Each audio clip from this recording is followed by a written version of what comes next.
ketika khutbah Jumat, ya, khutbah Jumat yang ada itu kan berarti ada semacam apa ya? Mungkin sebagian orang mengatakan kuliah terbesar di muka bumi. Assalamualaikum warahmatullahi wabarakatuh.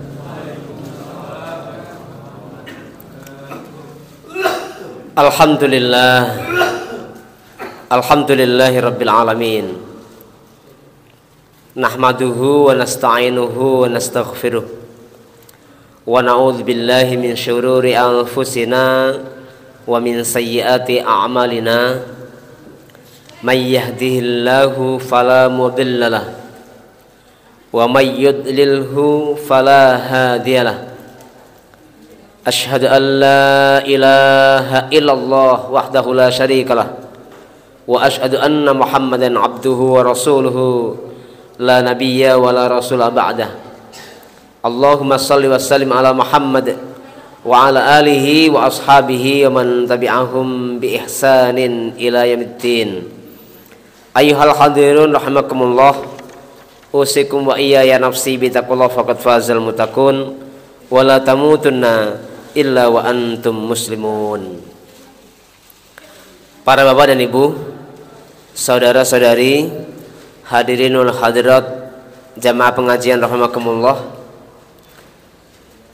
marilah senantiasa kita bersyukur kepada Allah Subhanahu wa taala atas nikmat karunia yang Allah limpahkan kepada kita sekalian, sehingga di malam hari ini kita dipertemukan oleh Allah Subhanahu wa taala dalam majelis yang mulia, majelis ibadah, majelis zikir.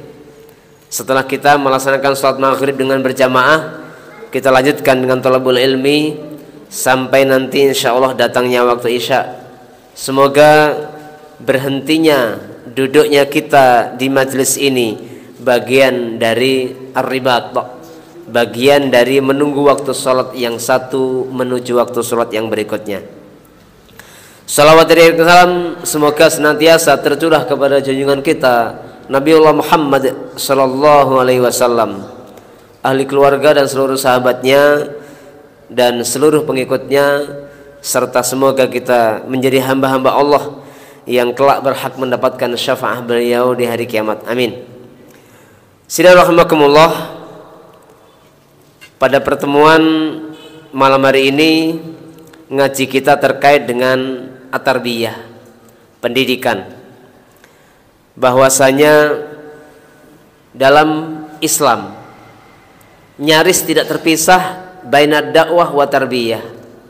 Tidak terpisah yang namanya dakwah dan pendidikan. Bahkan dua-duanya saling mengisi.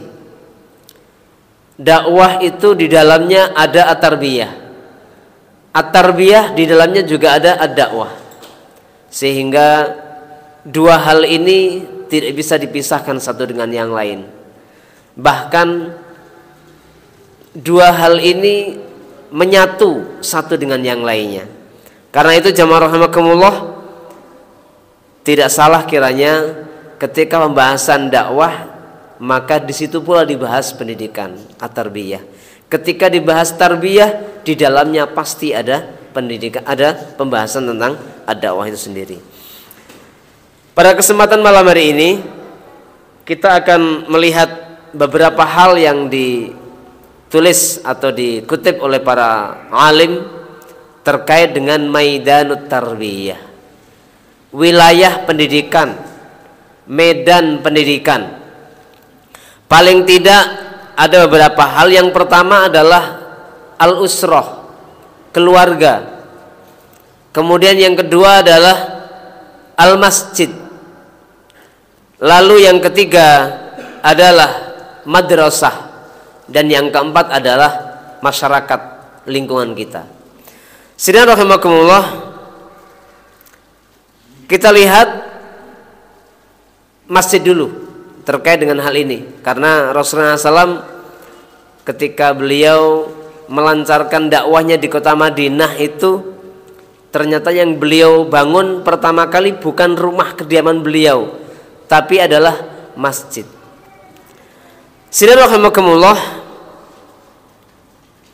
Masjid mempunyai peran yang besar di dalam mengarahkan seseorang atau bahkan mengarahkan kelompok masyarakat untuk ke arah yang lebih baik. Maka peran masjid menjadi penting, menjadi sangat berarti dalam kehidupan seseorang. Bahkan dikatakan masjid itu merupakan titik awal dari amaliyah, tarbiyah dan dakwah, dari praktek dakwah serta praktek pendidikan, dan itu dicontohkan oleh Rasulullah Sallallahu Alaihi Wasallam. Sidang rahimakumullah, paling tidak ada beberapa poin yang bisa kita sebutkan terkait dengan bagaimana peran pendidikan yang ada di dalam peran masjid dalam rangka pendidikan atau dalam dunia pendidikan. Di antaranya, masjid itu tempat dilaksanakannya sholat 5 waktu dan demikian juga kegiatan-kegiatan jama'i yang lain.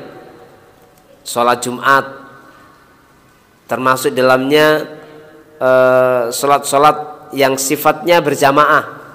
Kalau di negeri kita ini termasuk di dalamnya adalah tarawih, termasuk di dalamnya sholat-sholat gerhana. Itu juga kita laksanakan di masjid. Sehingga jamaah rahimakumullah, dengan pertemuan rutin, ya, pertemuan rutin 5 kali sehari semalam, li'adai sholatil jamaah, untuk melaksanakan sholat 5 waktu itu, ternyata di situ ada secara tidak langsung, secara pelan-pelan ada pendidikan di sana. Termasuk di dalamnya adalah mengeratkan ukhuwah. Termasuk di dalamnya adalah terkait dengan at-ta'aruf antara satu dengan yang lain. Sidang rahimakumullah, bisa kita lihat dalam kenyataan kita sehari-hari ini.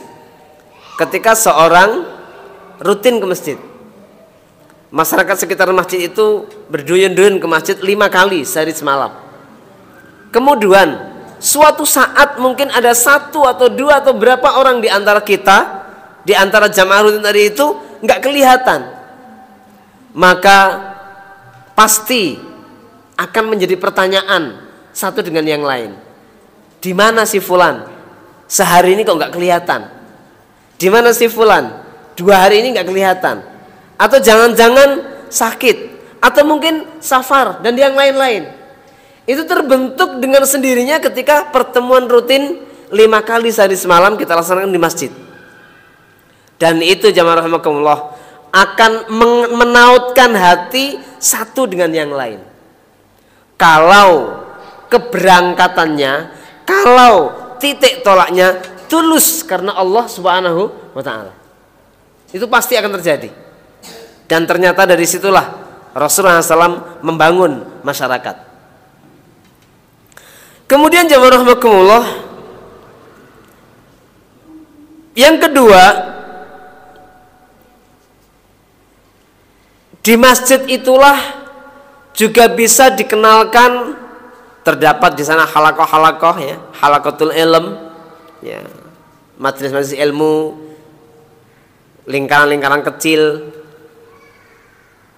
Ya, kalau misalnya tidak banyak lingkarannya atau tidak banyak halakohnya, ya mungkin 1 halakoh lah, sebagaimana sekarang ini 1 majelis gitu aja.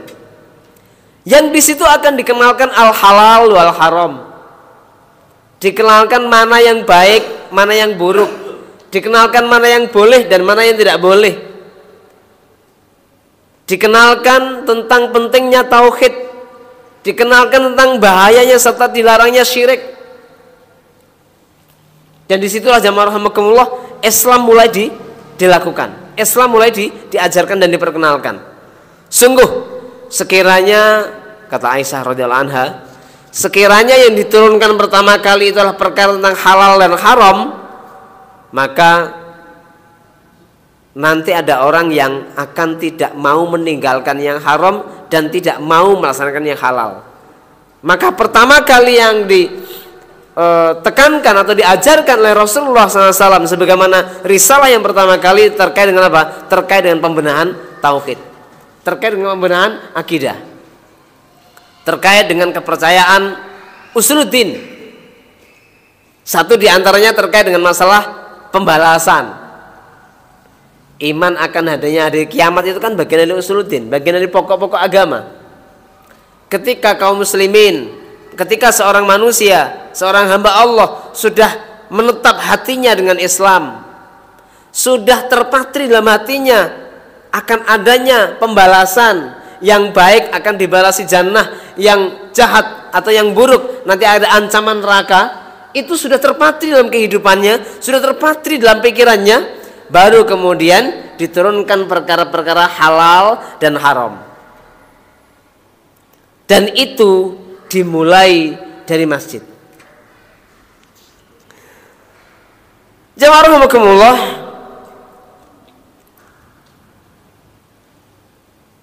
salah satu di antara hal yang istimewa taklim di masjid itu yang bisa kita lihat, pertama adalah al-iqtida bir Rasul sallallahu alaihi wasallam. Jadi masjid itu memang menjadi titik tolak penyebaran ilmu. Dan itu kita mencontoh Rasulullah sallallahu alaihi wasallam. Bukan berarti kemudian ketika taklim atau ketika halaqatul ilm itu dilaksanakan di luar masjid bukan berarti tidak boleh. Tetapi Rasulullah SAW memulai pengajaran kepada sahabat-sahabatnya, kepada manusia itu berawal dari masjid. Walaupun nanti ada yang menyatakan di samping Masjidin Nabawi itu ada yang dikenal dengan istilah Darus Sufah atau Sufah itu sendiri, yaitu macam emperan lah kayak gitu. Dan itu dihuni oleh orang-orang yang memang tidak punya tempat tinggal, ditampung di situ oleh Rasulullah SAW. Ternyata orang-orang ahlus sufah itulah yang kemudian menjadi bagian terpenting dari penyebaran Islam itu sendiri. Kemudian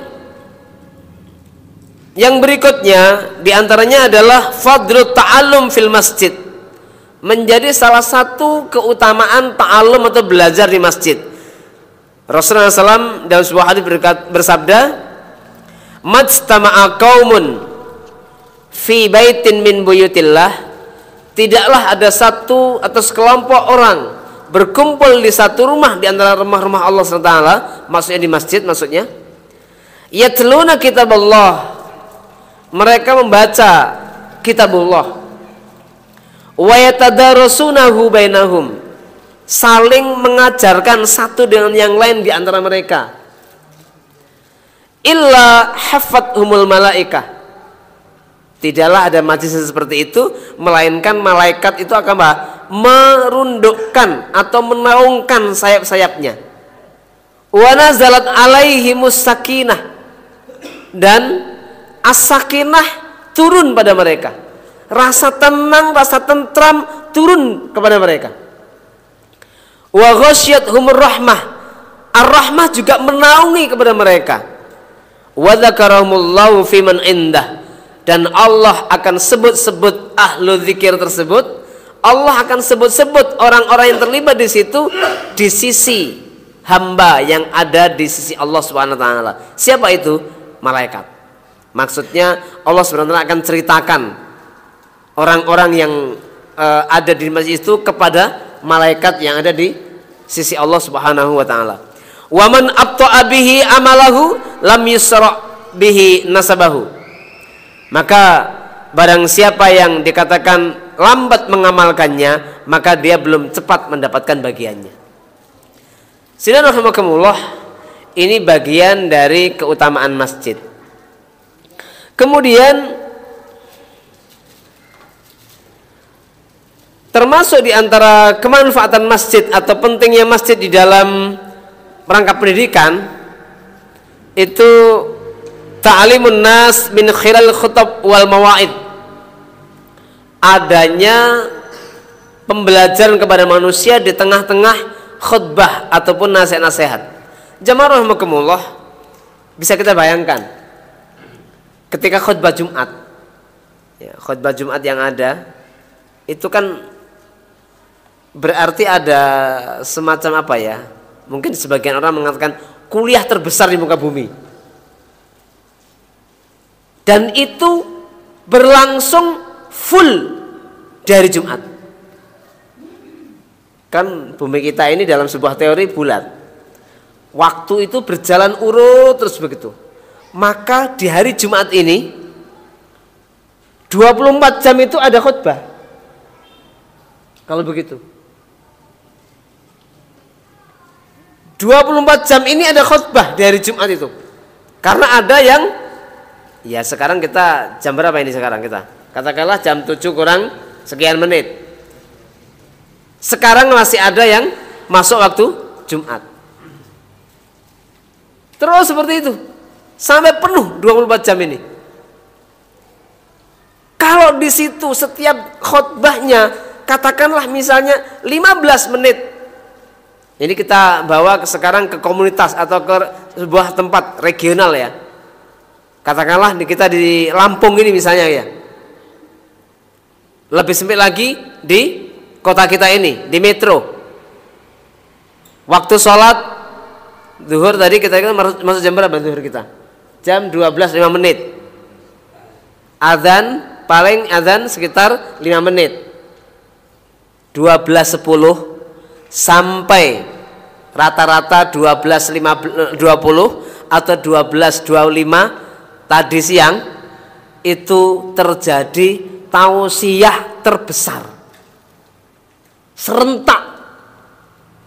Kalau kemudian para khotib ini juga terkoordinir dengan baik, materinya biar seragam. Mungkin walau ambil sawab, saya tidak tahu pasti, bisa jadi materi khutbah Jumat tadi itu rata-rata refleksi kemerdekaan mungkin. Mungkin Pak ya. Bisa jadi seperti itu. Bahkan bisa dikatakan satu Indonesia ini Jumat kali ini mungkin refleksi kemerdekaan menjadi tema atau materi yang populer di hari Jumat ini. Dan itu kemudian kalau terkoordinir dengan baik luar biasa. Pesan-pesan tadi itu akan tersebarkan dengan massal, dengan masif. Ini salah satu pentingnya terkait dengan apa? Pembinaan masyarakat di tengah-tengah masjid melalui khutbah-khutbah Jumat. Karena itu ini juga menjadi satu catatan ya, bagaimana khutbah-khutbah Jumat ini bisa kita berdayakan lebih baik. Syukur bagi kurikulum itu juga bisa terbentuk dengan baik, tersusun dengan baik. Dan saya yakin elemen-elemen komunitas dakwah ini di berbagai elemennya, apakah itu yang di Nahdlatul Ulama, di Muhammadiyah, di Persis, di Dewan Dakwah, Hidayatullah, Jamaah Tabligh dan yang lain-lainnya. Itu kalau tersusun dengan baik itu luar biasa itu. Jumat pertama bahasan akidah. Jumat kedua bahasan fikih. Jumat ketiga bahasan akhlak. Jumat keempat tematik terserah khotibnya. Misalnya begitu. Itu kalau bisa kita satukan, bisa atau kita seragamkan pesan-pesan terkait dengan masalah akidah, pesan-pesan fikih, pesan-pesan persatuan adab, akhlak, luar biasa ini. Maka potensi kekuatan dari kekuatan khutbah Jumat ini kalau betul-betul kita bisa manfaatkan akan memberikan pengaruh yang besar kepada masyarakat, bahkan semua masyarakat. Mayoritas masyarakat Indonesia muslimun. Paling tidak berapa sekarang? Kurang lebih berapa? Kalau dipersenkan kira-kira masih berapa? Mungkin sekitar 75-80 mungkin ya. Kaum muslimin. Kalau kaum muslimin yang 80%, ya katakanlah menjadi 70 lah. Karena yang 10%-nya safar mungkin. Atau 10%-nya di antara 10% itu ada yang berhalangan lah. Kira-kira 70%-nya atau 50%-nya dari penduduk Indonesia ini berarti kurang lebih itu mendapatkan tausiah Jumat yang bermutu luar biasa. Kemudian jamaah rahimakumullah, salah satu di antara pentingnya masjid pula yaitu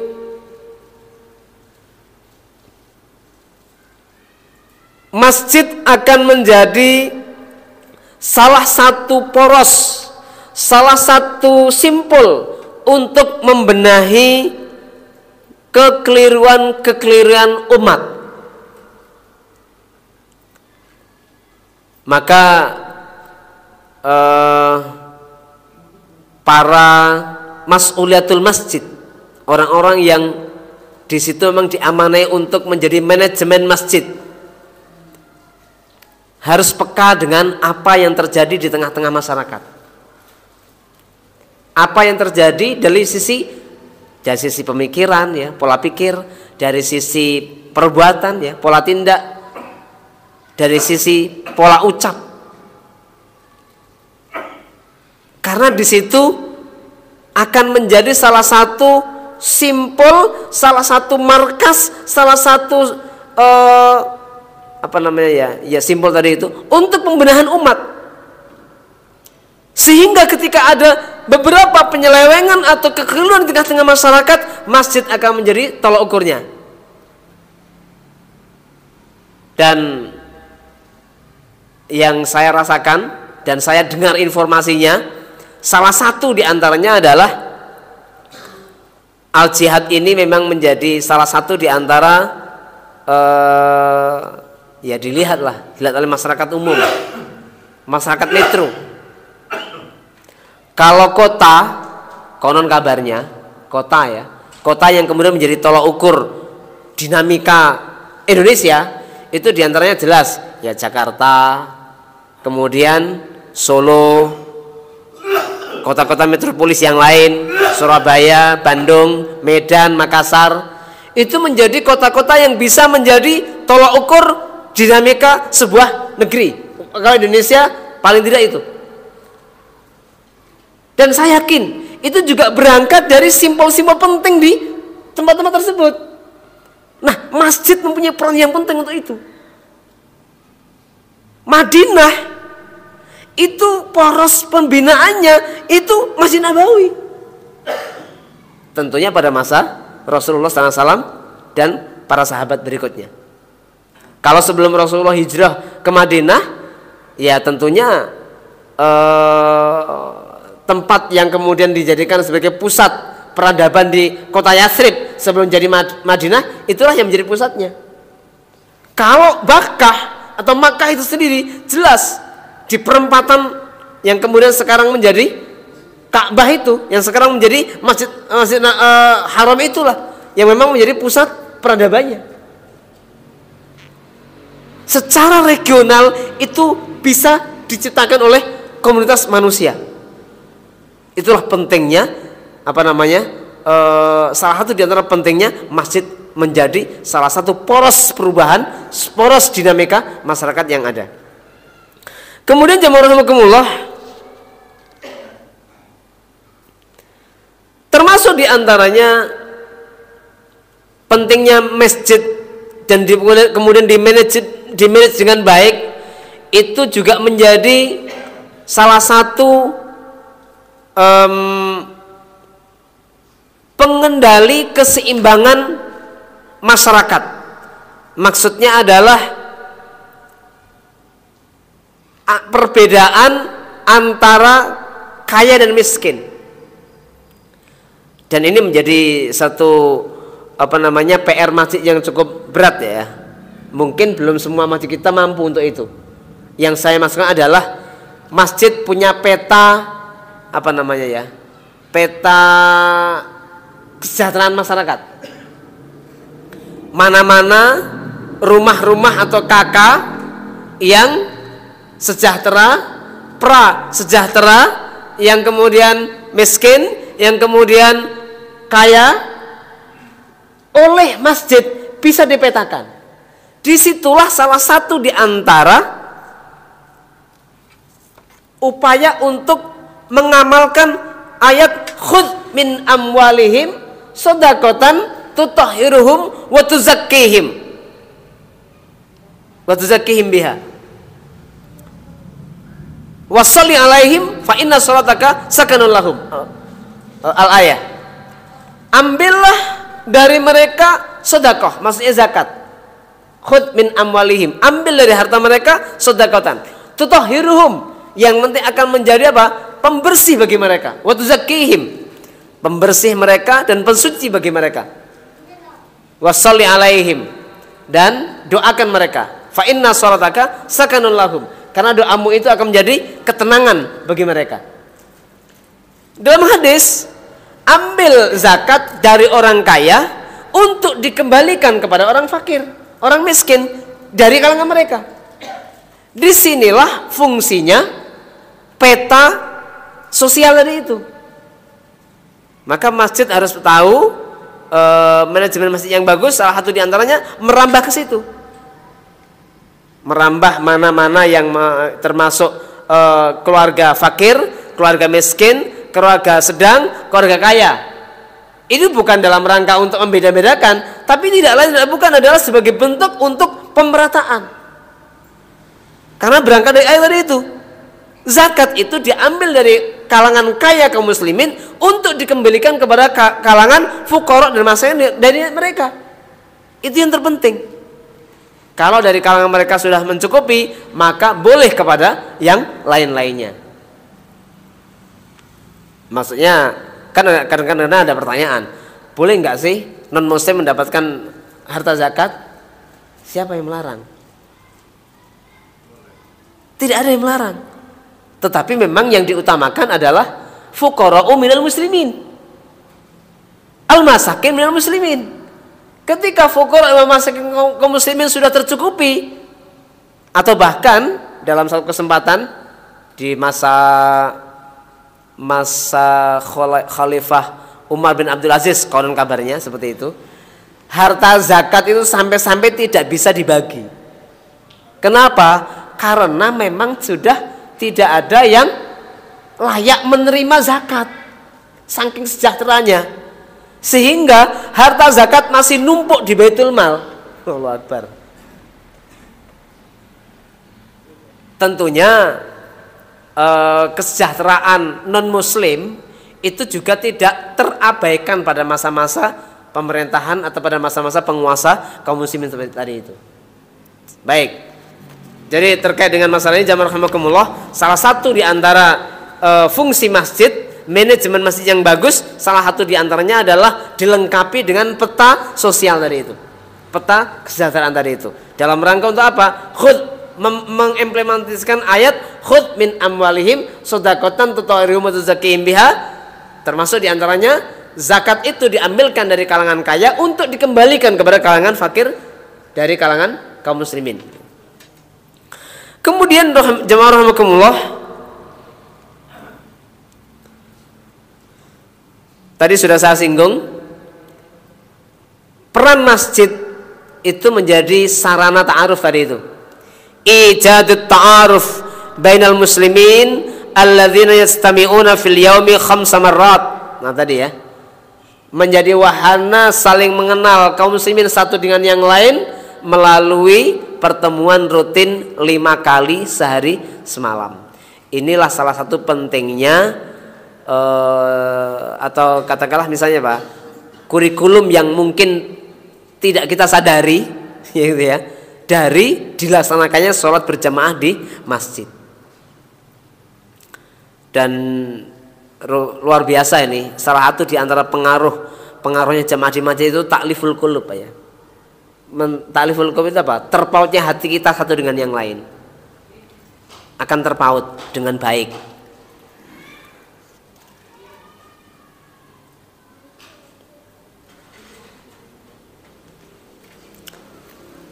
Kemudian yang berikutnya jamaah rahimakumullah,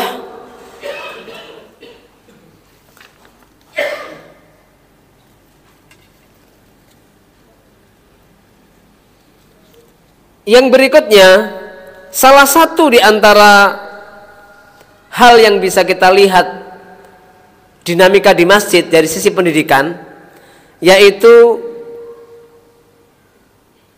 mumarasatul qaimin alal masjid ba'dal asalib at-tarbawiyah kat talattufi ma'as-sighar wa muamalatahum bil akhlaq al-fadilah inda tawjihihim, yaitu adanya latihan, adanya praktek yang berkesinambungan di masjid, bagaimana kita mendekati atau mengadakan metode pendidikan penanaman akhlak yang baik kepada anak-anak kita. Luar biasa, saya rasakan betul Pak. Kita ini kadang-kadang kalau tidak lapang dada itu luar biasa ya. Saya termasuk orang yang berusaha untuk pertengahan lah terkait dengan bagaimana pengendalian anak-anak di masjid.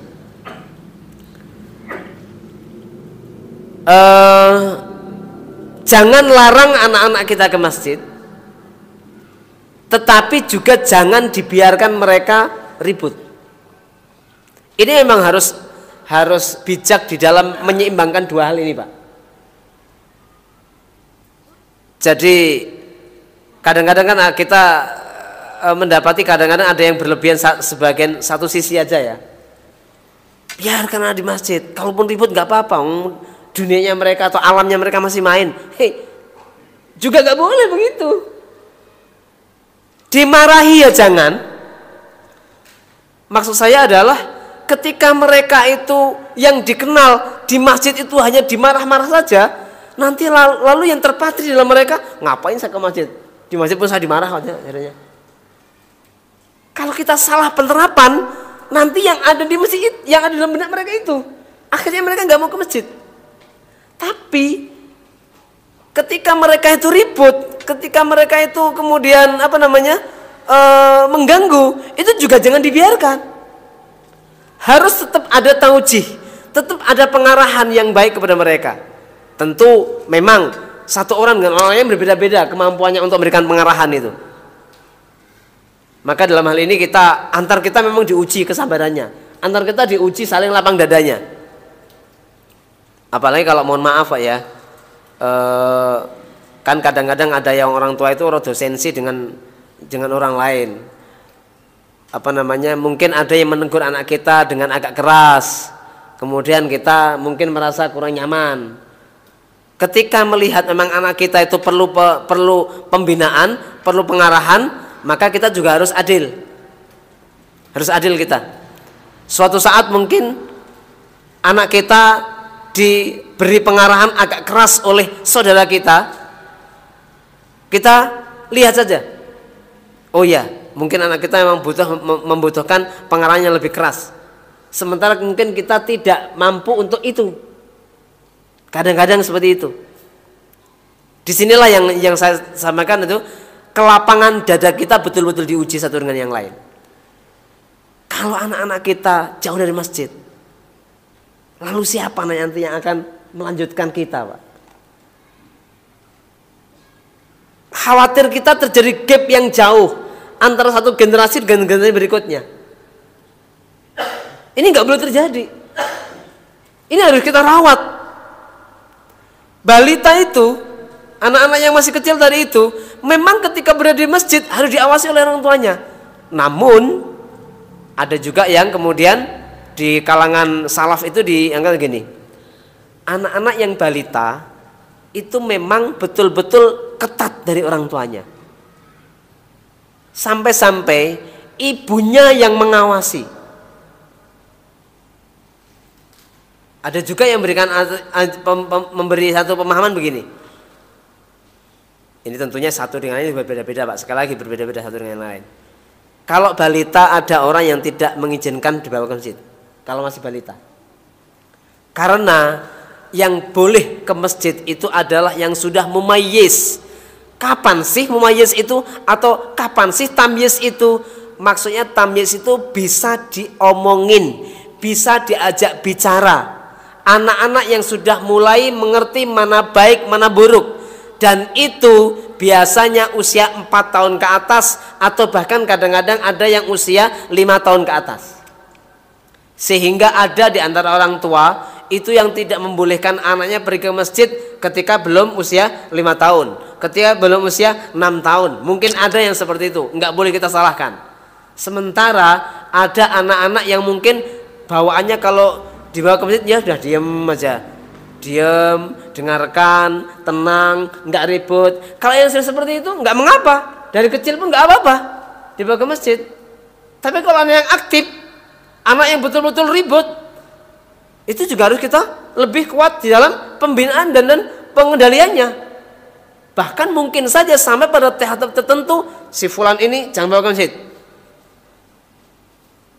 Nah ini membutuhkan apa? Membutuhkan lapang dada di antara kita semuanya ini. Oleh karena itu jamaah rahimakumullah, salah satu di antara fungsi atau peran pendidikan yang ada dalam masjid di antaranya adalah bagaimana kita mampu untuk menerapkan metodologi pembelajaran, metodologi pendidikan kepada anak-anak yang bermacam-macam variasinya tadi itu. Dan itu menjadi salah satu di antara pentingnya masjid. Jamaah rahimakumullah, habis ya. Terkait dengan ini tadi, anak yang masih kecil tadi itu, sampai-sampai Rasulullah SAW pernah turun dari mimbar ketika beliau masih khutbah karena melihat cucung-cucungnya datang ke masjid, berdiri, berjalan, agak berlari gitu, terjatuh, kemudian bangun lagi, terjatuh lagi, bangun lagi, sampai-sampai Rasul turun dari mimbarnya dan mengambil cucung-cucung tadi itu. Kalau nggak salah waktu itu adalah Usamah ya dan Husain. Usamah itu anaknya Zaid. Ya, anaknya Zaid. Sebenarnya Zaid itu anak angkat ya. Berarti ini cucung angkat gitu ya istilahnya gitu. Sementara kalau Husain itu anak cucung kandung beliau sendiri. Mereka berdua seperti itu. Sampai diambil oleh Rasulullah. Sampai kemudian Rasulullah mengatakan, inilah ujiannya anak kecil kepada orang tuanya.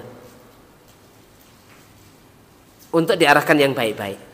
Semoga kita sebagai ahli masjid, dan saya kurang lebih, kita bermuamalah sudah lama Pak ya.